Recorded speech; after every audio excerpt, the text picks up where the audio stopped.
তো বন্ধুরা রাতের খাবার হচ্ছে, তো রাতের খাবারে হচ্ছে বেগুন ভাজা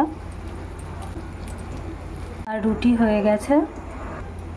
আর রুটির সাথে আছে আলু পোস্ত। আলু পোস্তটা দুপুরবেলা করেছিলাম, তো কিছুটা রয়ে গেছে। আর আছে রসগোল্লা।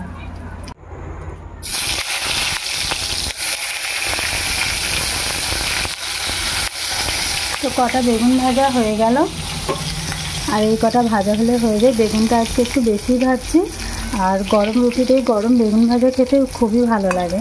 তো বেগুনটা একটু বেশি ভাজলাম, তার জন্য। বেগুনগুলো সব ভাজা হয়ে গেল। তো রাতের খাবার হয়ে গেল রুটি, বেগুন ভাজা, আলু পোস্ত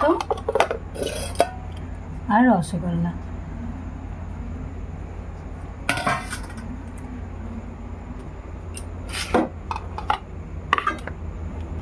তো এই আজ রাতের খাবার।